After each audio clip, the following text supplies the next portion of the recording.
네, 저희가 자세하게 진단하기 위해서 전문가 두 분을 초대했습니다. 이수범 서울시립대 교통학과 교수 그리고 한재경 교통안전공단 교수 초대했습니다. 안녕하십니까?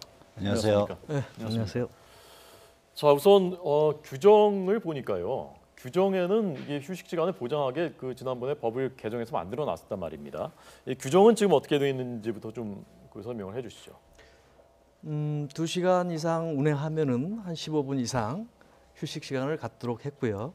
4시간 이상 운행하면은 30분 이상 의무적으로 휴식 시간을 갖도록 이렇게 의무했습니다. 네, 그 정도면 뭐 적정한 규정 자체로는 적정하다고 보십니까? 예, 뭐 외국의 사례에 비교해서 네. 적정하게 책정을 한 거라고 봅니다. 예. 그런데 이번에 그게 지켜지지 않은 거죠, 그 규정이요? 예, 그래서 뭐 법은 이제 뭐 정확하게 이렇게 하라고 되어 있지만 그게 현장에서 잘 지켜지지 않고 또한 이제 그걸 또 일일이 단속하는 것도 현실적으로 좀 한계가 있고 그러다 보니까 또 특히 그 좀 영세한 업체들에서는 그것에 대해서 그렇게 뭐 아주 심하게 강력하게 지키고 있지 않은 그런 상황입니다. 네. 이 보니까 위반했을 때 90일 사업 정지 또는 180만 원 과징금 이렇게 돼 있는데 이건 어떻습니까? 이 처벌 규정은 이 정도면 괜찮은 겁니까? 아니면 너무 가벼운 겁니까? 이것도 일단은 뭐 업체의 그 사정과 네. 저희 형평성 다른 그 범법 행위들하고 형평성을 고려해서 적정하게 책정한 금액이라고 생각이 됩니다. 더 높일 필요는 없는 것입니까? 일단 이것이 처벌이 정확하게 처벌이 되고 네. 단속이 되면은 예. 저 정도 금액으로도 충분히 단속 그 효과가 있을 거라고 봅니다. 네. 그런데 어길 때 그걸 단속할 방법이 지금 마땅치 않다면서요? 그게 좀 문제가 되고요. 인력이 많이 소요가 되고 네. 이게 뭐 이렇게 일시적으로 이렇게 단속해 가지고는 소용이 없거든요. 네. 상시 단속이거나 예. 모니터링이 돼야 되는데 네. 그냥 현장에서 불시적으로 이렇게 단속하는 것 가지고는 좀 한계가 있습니다. 네. 그래서 뭐 어떤 경우는 뭐 경기도는 뭐 2명이서 예. 버스 3,000대를 다 점검을 그렇죠. 해야 되는 예, 예. 그런 상황이라고 합니다. 그러니까 그거는 뭐 맨 아워에 비해서는 네. 좀 택없는 그런 인력 구조인데요. 예. 인력도 문제지만은 그 모니터링하는 시스템이 자동화돼야 되거든요. 아. 예, 그런 시스템 도입이 좀 더 필요하다고 생각이 네. 듭니다. 자, 그럼 다른 나라들은 지금 그 규정을 어떻게 만들어 놨는지 다른 나라들 것을 보고서 다른 나라들은 그런 모니터링 시스템 단속을 어떻게 하고 있는지 한번 여쭤보겠습니다. 미국은 하루에 10시간 버스의 경우입니다. 10시간 이상 운전할 수 없게 돼 있고요. 한 주에 60시간 이상을 할 수가 없게 돼 있고 EU 유럽연합은 하루에 9시간, 한 주에 56시간 이상을 할 수가 없게 돼 있고 일본도 역시 9시간, 한 주에 40시간 이상은 할 수가 없게 돼 있습니다. 이번에 버스 사고 난 오산교통 경우에는 하루에 그 버스 운전하신 분들이 최대 16시간 30분도 근무를 했다고 합니다. 자, 그럼 교수님 어떻게 되니까 미국, 유럽 휴식 시간도 잠깐 보고 가겠습니다. 미국은 10시간 운행 후에는 8시간 휴식하게 돼 있고요. 프랑스는 4시간 반 운행하면은 45분 휴식하게 돼 있고 일본은 4시간 운행하면은 30분 휴식. 우리하고 이제 같은 겁니다. 미국은 워낙 장거리니까 저렇게 10시간 운행하고서 하도록 그렇게 되는 것 같습니다. 그럼 이 나라들은 이걸 조금 전에 우리가 모니터링 시스템이 없고 단속할 방법이 없어서 그게 실효성이 없다고 했는데 이 나라들은 그걸 어떻게 하고 있습니까? 그래서 이 나라들은 이제 사람이 인력으로 이렇게 막 단속을 하는 것은 이제 한계가 있고요. 네.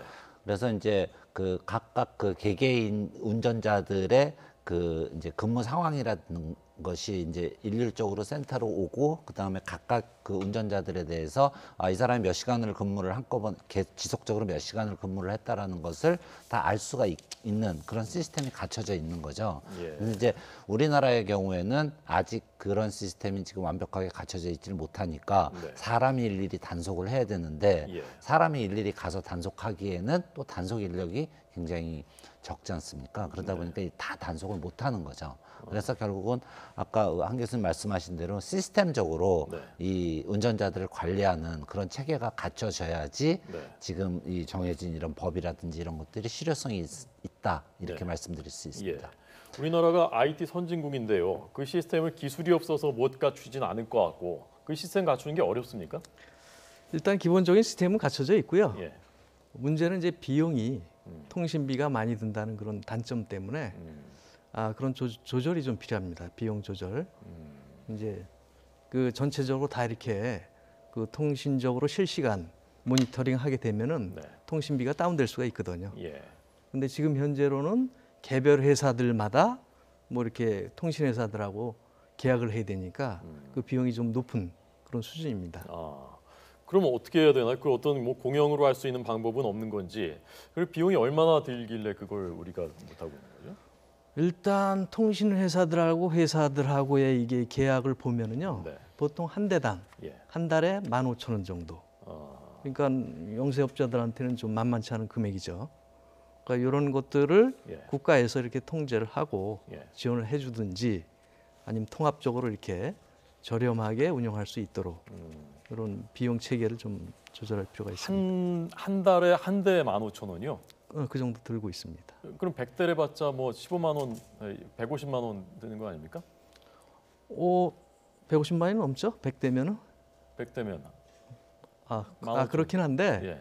이게 이제 운수업체에서는 매달 네. 그 정도 비용이 들어가려면은 예. 그건 또 만만치 않거든요. 예. 한 사람도 인건비 줄이려고 하는 이런 그 실태에서 네. 그런 이제 뭐 부가적인 안전에 대해서는 좀 부가적으로 생각하는 그런 측면도 있고 그런 비용들을 좀 줄이려고 하는 경향들이 있습니다. 예. 그러나 어쨌건 이런 사고를 구조적으로 근절하기 위해서는 그 시스템은 꼭 필요하겠군요. 그렇죠. 예. 예. 자동으로 이렇게 모니터링이 되죠. 예. 도입하려는 논의는 지금까지 있었습니까? 많이 있었습니다. 예. 많이 있었는데 결국 이제 비용 부담 문제 예. 이런 것 때문에 네. 이제 수동으로 가는 예. 이 시스템으로 현재로 있습니다. 예. 자, 이번에 그 사고가 난 그 운전 기사의 그 근무일지를 네. 저희가 준비를 했는데요. 그걸 네. 한번 그냥 보여드리도록 하겠습니다.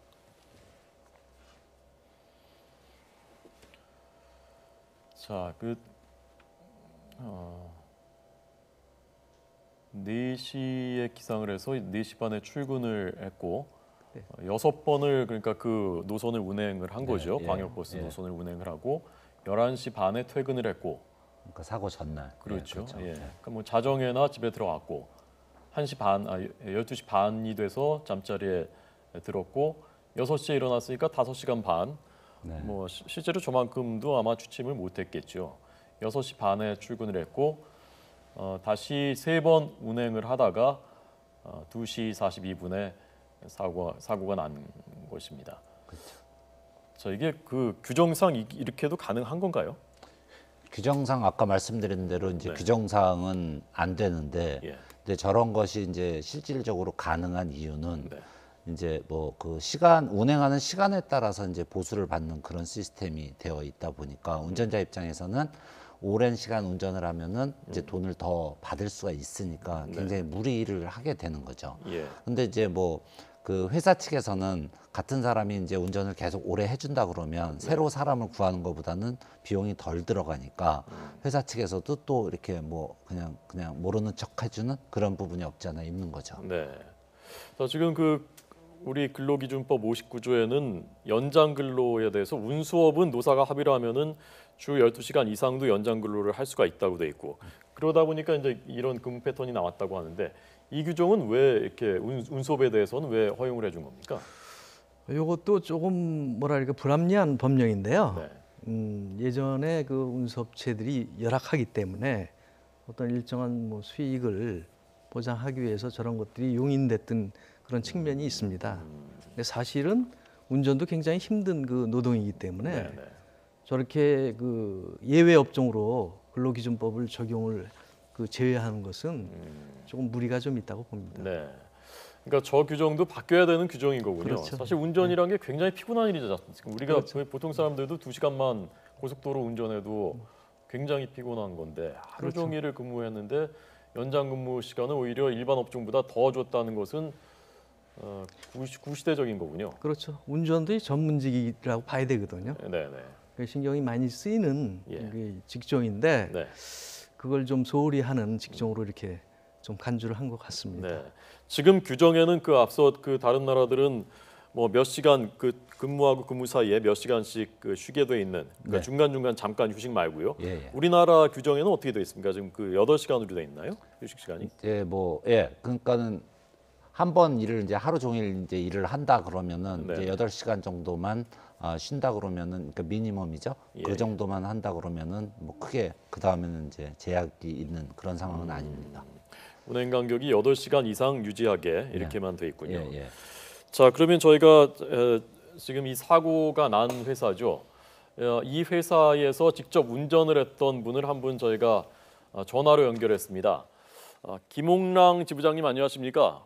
아, 예, 안녕하십니까. 네, 그 오산교통 이번에 그 사고 난 회사에서 전국 자동차 노조 연맹 지부장을 맡고 있는 분입니다. 직접 그 회사에서 운전을 최근까지 하셨었던 거죠? 네. 그 광역버스를 운전하신 겁니까? 아니요, 시외버스를 운전했습니다. 네. 자, 그런데 왜 이렇게 그 짧은 시간 휴식을 하고 또 그 다음 날 또 새벽에 나올 수밖에 없고 이렇게밖에 될 수 없는 구조입니까? 지금 여기 저희가 근무를 하는 부분이 네. 지금 가까운 서울 같은 경우는 임금이나 이런 부분을 시가 지원하는 보장이 되는 부분이 일일 9시간에서 2교대 근무를 해가 충분한 휴식 시간을 보장을 받고 있잖아요. 네, 네.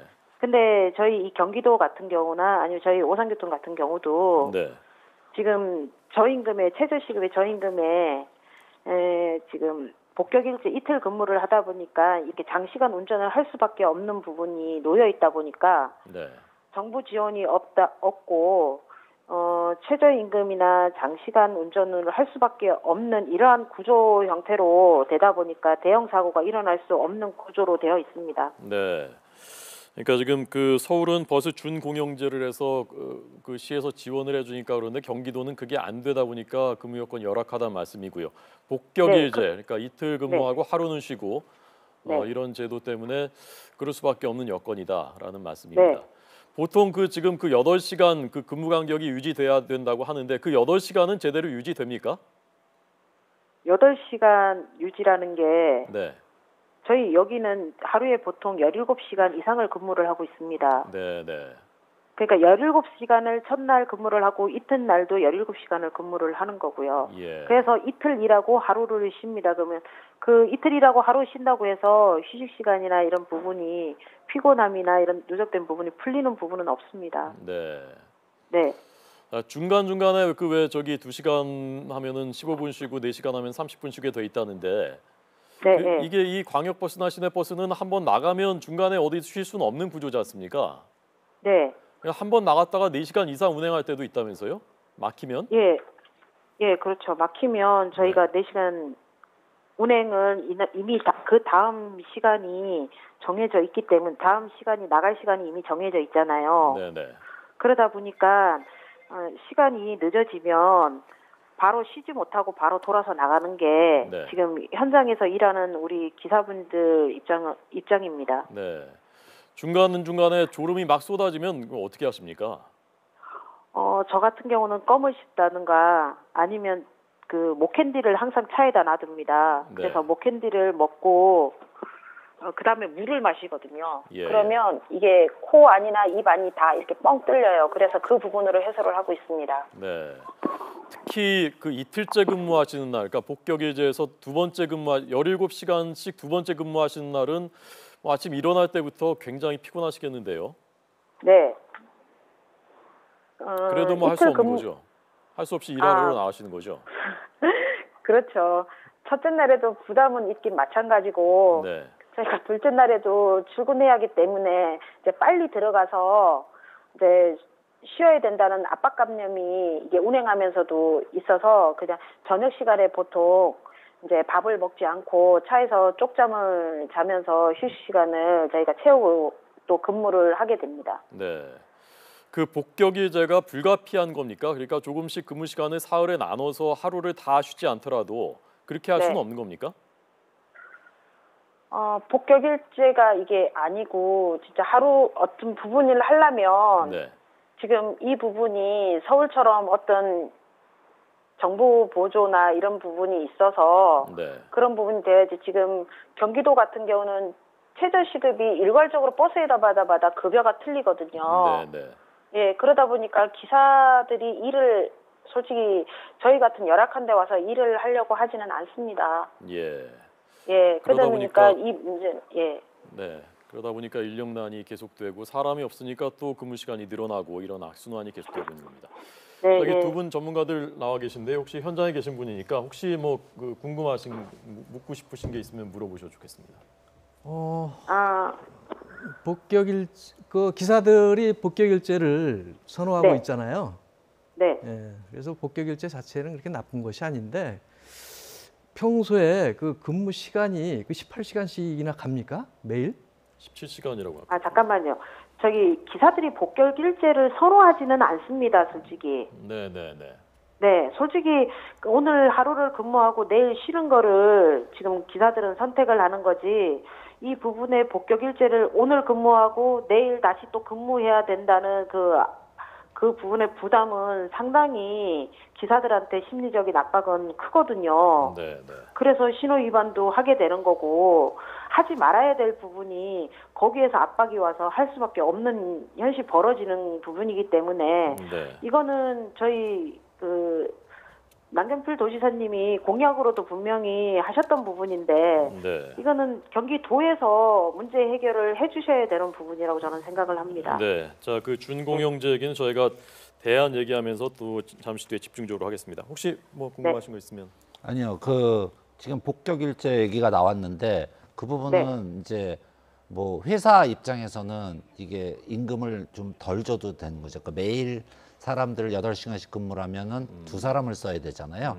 그리고 또 며칠에 한 번씩 쉬게 해줘야 되고 이러다 보면 인건비 부담이 회사 측에서는 더 많이 가는 구조인 거죠. 네. 그러다 보니까 예. 회사 쪽에서 복격일제를 선호하는 거죠. 임금을 예. 덜 줘도 되니까. 네. 예. 자, 김홍랑 지부장님 오늘 전화 연결해 주셔서 고맙습니다. 현장의 목소리 잘 들었습니다. 네, 감사합니다. 자, 두 분이 보시기에는 그러면 지금 제시급한 게 아까 그러니까 그 모니터링 시스템 그거 하고 그 다음에 그 당장 우리가 급선무로 해결해야 되는 문제는 어떤 것이라고 보십니까? 일단 지금 언급됐듯이요. 하루에 뭐 17시간, 18시간 이렇게 근무하는 것 자체가 굉장히 무리한 그 근무 여건이거든요. 네. 네, 그런 제도가 일단 바뀌어야 될 것 같습니다. 예. 그러려면 그럼 어떻게 됩니까? 지금 지금 언급된 준공영제를 해야 되는 겁니까? 일단은 준공영제도 한 그 방편이 될 수가 있지만 네. 그 운수 회사에서도 예. 그런 근무가 안 하도록 예. 어떻게 보면 운전기사를 더 채용하고 예. 좀 교대제를 좀 이렇게 하는 방법을 생각을 해야 되는데 예. 영리만 생각하다 보니까 네.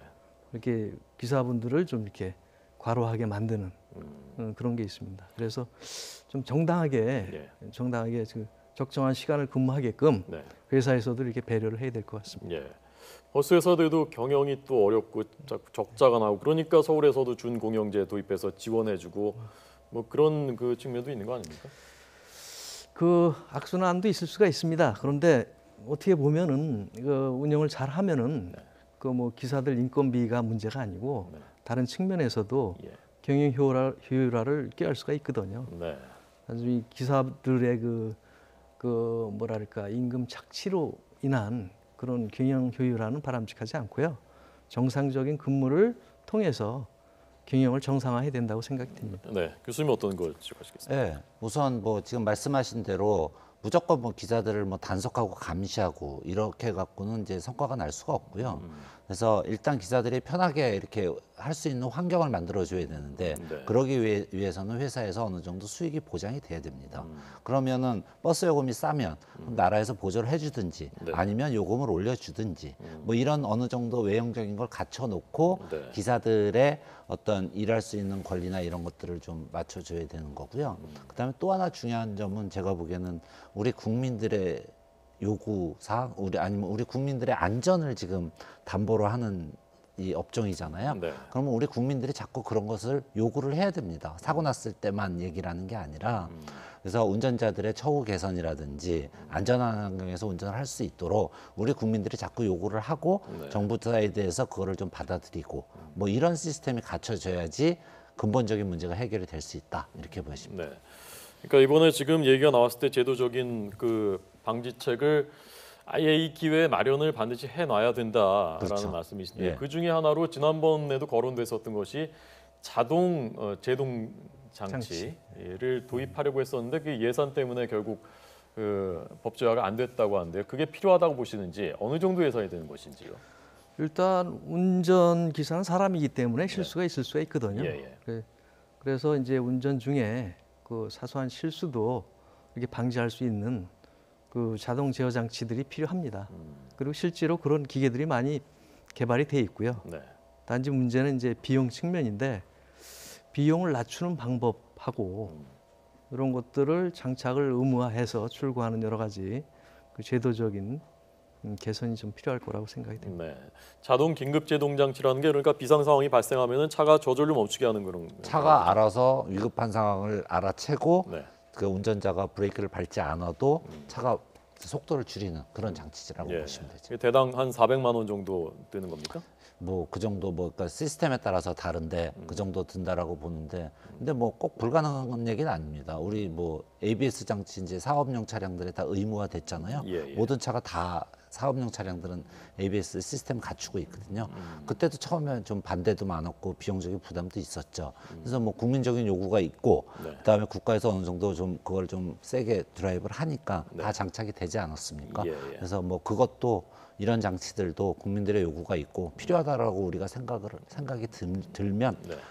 해야 되는 거죠. 정부가 지원을 해줘야 되는 겁니까? 아니면 업체들이 할 수 있는 감내할 수 있는 수준입니까? 정부가 지원을 해주든지 정부가 지원을 못 해주면은 예. 회사의 수익성을 올릴 수 있는 방안을 강구를 해주든지. 예. 예, 그게 맞는 수익성을 올릴 수 있는 방안이라는 것은 뭘 말씀? 그러면은 이제 뭐 운영상의 보조금을 주든지 아니면 요금을 올려주든지 그게 이제 정부 쪽에서 해야 될 일이죠. 네. 요금 올려주는 건 또 부담이죠, 정부 입장에서. 그렇죠. 근데 요금은 안 올려주고 비용이 들어가는 일만 자꾸 강압적으로 하라 그러면 네. 결국은 제일 약자인 운전자들이 피해를 보게 된다라는 거죠. 네. 졸음 모니터링 장치 이건 좀 실효성이 있습니까? 졸음 모니터링 장치? 예, 일단 눈동자를 감지해서 예. 이렇게 시계 차는 식으로 손목에다가 진동을 주는 이런 장치가 개발돼 있고요. 실제로 도움 많이 될 거라고 생각이 됩니다. 그러니까 그걸 눈동자 움직임을 감지해서 이제 조는 것 같다 그러면 이제 운전자 네, 손목에 손목이 예, 막 울리는 예, 거군요. 그런 식으로 돼 있고요. 이게 개발은 다 돼 있는 겁니까? 돼 있습니다. 이거 보급하는 데는 돈이 많이 드나요? 아직까지는 좀 비싼 걸로 알고 있고요. 네. 그래도 일부 지금 시범적으로 많이 도입을 하는 그런 중에 있습니다. 네. 이게 더 효과적입니까? 아니면 자동 긴급 제동 장치가 더 뭐 효과적? 조금 다른 거죠. 그래서 사실은 이제 요거는 이제 운전 뭐 그 졸음 운전 방지 장치라고 볼 수도 있지만 사실은 운전자가 졸음이 오면 이미 늦었거든요.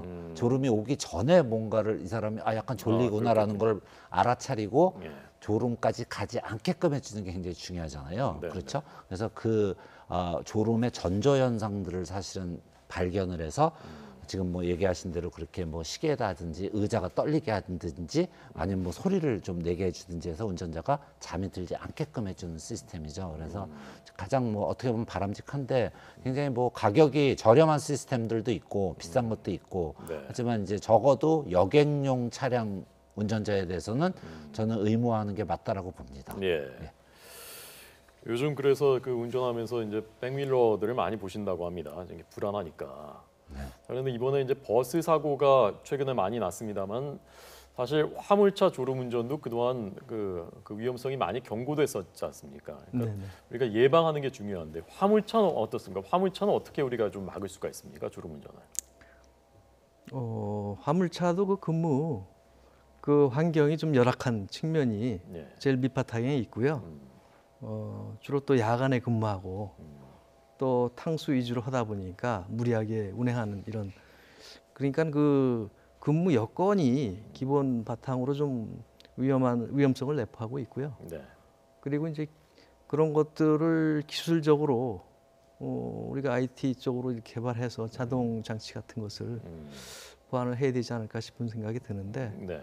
뭐 지금 뭐 자율차가 나오는 그런 상황인데 조금 더 우리가 개발하고 뭐 저렴하게 이렇게 제작을 해서 보급하면은 네. 뭐 가능하리라고 생각이 됩니다. 그러니까 아까 그 두 분 언급하신 그 모니터링 장치를 이 화물차에도 똑같이 적용할 수가 있겠군요. 그럼요. 예. 그러니까 지금 말씀드린 그런 시스템들은 예. 화물차나 뭐 버스나 다 적용이 가능하고요. 예. 근데 이제 화물차 쪽은 업계가 더 그 상황이 안 좋습니다. 버스보다도 그다음에 뭐 지입제 문제라든지 개인이 차주인 경우들도 많고 그렇죠. 막 이러다 보니까 관리가 또 안 되는 문제. 그래서 굉장히 좀 영세한 부분, 뭐 이런 부분들이 많고, 그다음에 뭐 노선이 정해져 있지 않은 그런 노선을 운행하는 거, 그렇군요. 그다음에 또 톨비가 싸니까 밤에 주로 운행을 하고 심야 시간에, 그다음에 차가 안 막히는 시간에 빨리 갔다 와야지 기름값이 덜 드니까, 뭐 이런 여러 가지로 굉장히 불리한 조건이 많습니다. 네. 화물차 쪽이 오히려 더.